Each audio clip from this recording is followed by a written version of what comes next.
Have you ever caught yourself wondering why, despite all efforts in meditation and study, true inner peace still feels out of reach? Have you ever felt lost on the spiritual path, unsure whether you are truly progressing or just going through the motions? Welcome back to the channel. Today, we are embarking on a transformative journey, not into an ancient text or a distant philosophy, but directly into your daily life. We are going to explore how the sacred principle of Bodhicitta can be not only understood but deeply embodied, moment by moment, in the midst of ordinary activities, relationships, and challenges. At the heart of every authentic spiritual path lies the urgent, burning question: how do I make this real? How do I live these teachings, not just recite them? And the answer, over and over again, points back to Bodhicitta, the mind of awakening. The courageous heart that vows to attain enlightenment not for itself, but for the liberation of all sentient beings. Bodhicitta is not an abstract virtue or an optional add-on to meditation. It is the engine that drives the path forward, the compass that points the way, and the very fuel that keeps a practitioner resilient when storms of life rage. But perhaps most importantly, Bodhicitta is deeply practical. It is not confined to temples or retreat centers. It belongs in kitchens, offices, playgrounds, and hospital beds. It is equally at home in the noise of traffic as in the stillness of dawn. Today's exploration is dedicated to grounding this great vow into the soul of everyday living, to discovering how each moment, no matter how ordinary, can be a gateway to profound compassion. The story of practicing Bodhicitta in daily life begins with intention. Intention is everything. In the earliest moments of your day, before your feet touch the floor, take a breath and set the tone. Whisper within yourself a vow: today, may my thoughts, words, and actions serve the awakening of all. This is not mere ritual, it is the forging of identity, not as a passive consumer of experience, but as an active agent of compassion. As you brush your teeth, realize you are preparing your mouth not only for speech, but for truthfulness and kindness. As you eat breakfast, see each bite as a gift from the earth, farmers, and unseen hands. Gratitude becomes mindfulness, and from that mindfulness rises Bodhicitta. On your way to work or school, observe how often the mind drifts into judgment or complaint. This is the battleground where Bodhicitta is tested. When someone cuts you off in traffic or bumps into you on a crowded train, you are presented with a sacred opportunity not to suppress emotion, but to transform reaction. You breathe. You remember, this too is a sentient being struggling through samsara. Your restraint is not weakness. It is the strength of a warrior of the heart. In conversation, the practice continues. When someone speaks, do you really listen? Do you wait for your turn to talk or truly receive them? To listen with the intent to understand, rather than to respond, is an act of compassion. And when you speak, let your words carry the flavor of Bodhicitta, not flattery, not passive aggression, but honest words rooted in kindness. When conflict arises, and it will view it as a teaching, every interpersonal challenge is a mirror. Perhaps someone accuses you unfairly, betrays your trust, or lashes out. The ego's first impulse is defense, but Bodhicitta invites curiosity instead of blame. What pain must this person carry? How can I meet this with integrity? It does not mean allaying harm, but it does mean not becoming the harm. The Bodhisattva does not escape the world, they lean into it with eyes open and heart ablaze. In moments of exhaustion, when your capacity is thin and your patience even thinner, Bodhicitta asks not for perfection, but honesty. A whisper of compassion for yourself, a gentle reminder that even tiredness can be held tenderly, becomes an extension of the vow. Today, I care even when I feel numb. Today, I show up even when I stumble. One of the most overlooked aspects of Bodhicitta practice is humor. Compassion does not mean solemnity. Laughter is sacred. The ability to laugh with not at life's absurdities is a form of wisdom. It shows you are not bound by rigid expectations. It keeps the heart light enough to stay open. In family life, Bodhicitta finds endless avenues for cultivation. Children are not interruptions to spiritual practice, they are the practice. Each tantrum, each question, each moment of affection is an invitation to deepen your understanding of unconditional love. To parent from Bodhicitta is not to control a child's behavior, but to model presence, forgiveness, and resilience. With partners too, the vow continues. Real intimacy begins when we commit not just to romance, but to being mirrors for each other's growth. When arguments emerge, Bodhicitta brings humility. I don't have to win. I want us to grow. With this mindset, relationships shift from battlegrounds to dohyoes of awakening. Bodhicitta also transforms how we relate to money, work, and ambition. The question becomes not, how do I get more, but how can I use what I have to serve? Every dollar earned, every skill refined, every task completed becomes an offering when done in the spirit of service. This does not mean abandoning ambition. It means transforming it. You can still be a leader, artist, scientist, or entrepreneur, but your success becomes a means, not an end. You stop asking, what can I take from life? And start asking, what can I give to it? As night falls and you lie in bed, the practice does not end. You review your day, not with harshness but with honest reflection. Where did I forget? Where did I remember?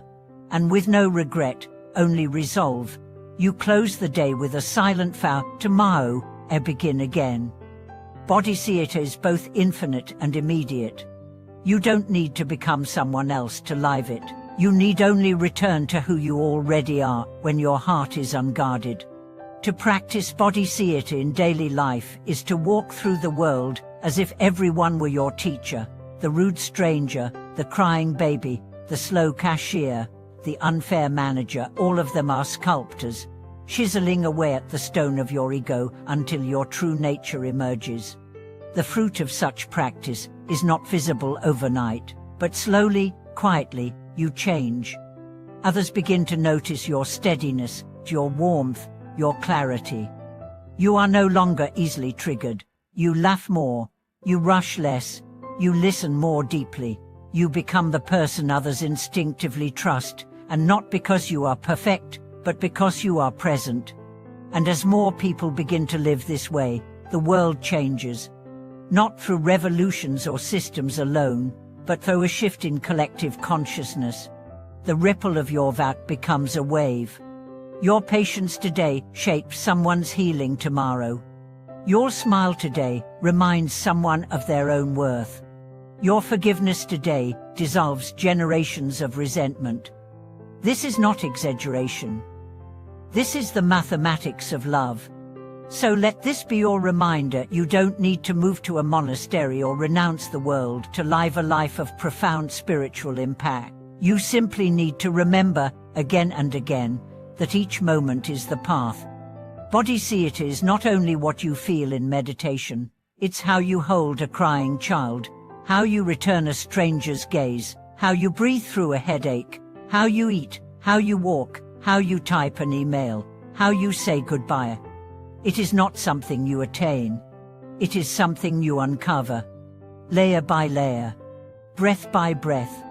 The deeper we go into the practice of Bodhicitta in daily life, the more we discover its infinite layers. It becomes clear that this vow is not a burden, but a liberation. It frees us from the suffocating grasp of ego and opens the heart to the vast sky of interconnection. It teaches us that we are not isolated fragments in a chaotic world. We are sacred threads in an elegant tapestry, each one essential, each one capable of carrying light.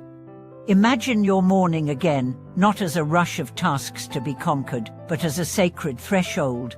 When your eyes open, let your first breath be an act of devotion, not a performance, but a sincere inward turning. Even before the world makes its demands, you've already set your course. The Bodhisattva is not distant from this moment. It is this moment. As you step into your day, let your feet walk gently, not just on the earth, but upon the lives of others. The way you move through space becomes a kind of blessing. Every doorway you walk through becomes an invisible shrine. Every desk, car seat, or sidewalk becomes holy ground when you occupy it with presence. In your workplace, regardless of your profession, Bodhicitta can flourish. Whether you're a teacher, a programmer, a barista, a nurse, or an artist, your intention infuses your work. When you answer emails, do it with the care of someone delivering a message of peace. When you attend meetings, speak as if your words are seeds being sown into the hearts of others. Even the way you clean your space can become an offering not to perfection, but to clarity. To live Bodhicitta in the office means seeing every colleague not as competition, but as a fellow traveler. Their struggles, their insecurities, their desires, they are not so different from your own. You become someone who does not add tension to the environment, but dissolves it. You are not pretending to be holy. You are simply remembering to be human. In moments of conflict, Bodhicitta invites us to shift from reaction to reflection. Before we lash out, we pause, we breathe. We ask, what does love require of me now? Sometimes love requires silence. Sometimes it requires honest confrontation. Sometimes it requires walking away. Bodhicitta does not demand passivity, it demands wisdom. It asks us to move from the deepest alignment, not from temporary emotion. Even the mundane becomes meaningful when touched by this heart. Doing laundry becomes a meditation on care, folding clothes as an expression of gratitude for the body and warmth they provide.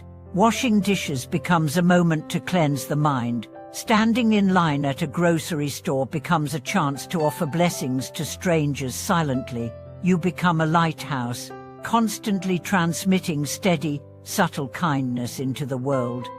Of course, this path is not linear. There will be days when everything feels hard, days when you forget your vow, lose your temper, or feel numb to suffering. These are not failures. They are part of the terrain. Bodhicitta is not about getting it right. It is about returning, again and again, with sincerity. Each time you remember your intention after forgetting, the roots grow deeper. One powerful technique to support this return is to carry a simple phrase with you, something that anchors you. It could be as simple as, for the benefit of all beings. Repeat it under your breath while walking, driving, or sitting in silence. Let it become the hum behind your thoughts, the echo beneath your actions. Another practice is to visualize your heart as a lotus. In moments of tension, imagine this lotus opening gently, petal by petal, releasing light into the moment. This imagery is not fantasy. It trains the body and mind to remain soft, even under pressure. We must also remember that the body is an ally on this path. To live Bodhicitta fully, we must care for our physical vessel, not out of vanity, but out of reverence. Eating with awareness, resting adequately, moving the body with respect, these two are acts of compassion. A tired, overworked, or neglected body cannot sustain the fire of service for long. Community plays a vital role. Seek others walking this path, not perfect beings, but sincere ones. Sit together, share your challenges, laugh about your imperfections, cry without shame. A sangha is not a gathering of saints. It is a place where authenticity is safe, where silence is honored, where effort is celebrated. Being part of such a circle magnifies your strength. At times, the suffering of the world may feel overwhelming. The news, the pain, the injustice, it can create a sense of helplessness. But Bodhicitta reminds us, even when you cannot fix everything, you can still refuse to look away. To bear witness with an open heart is itself an act of healing.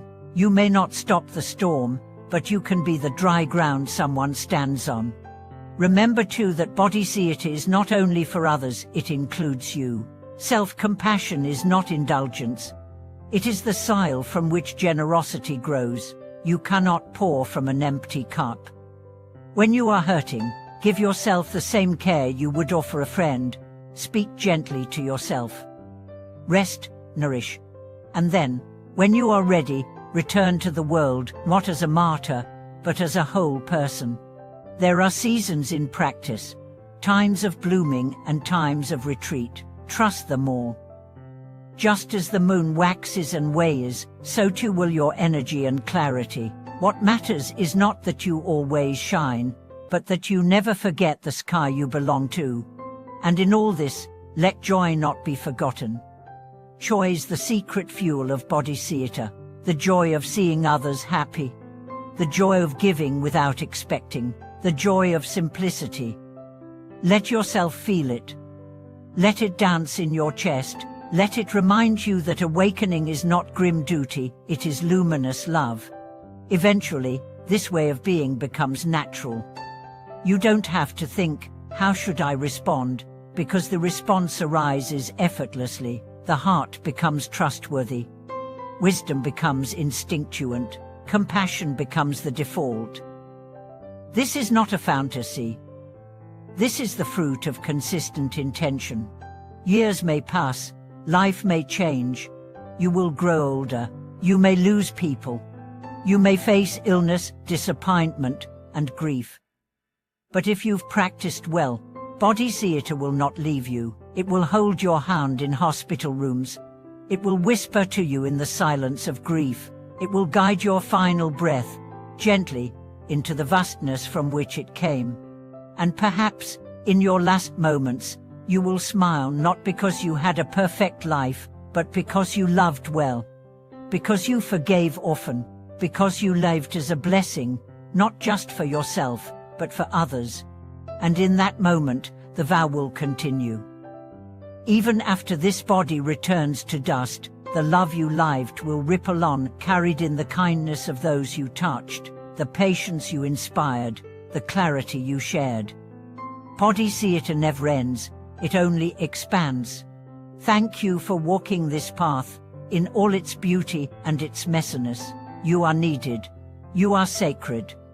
Your presence matters more than you know. If this video nourished you, please let us know. Leave a comment, share your story, and help us grow this circle of compassion. And don't forget to like and subscribe, it helps us reach more hearts, just like yours. Thank you for watching this video. May your life become a radiant offering to the world.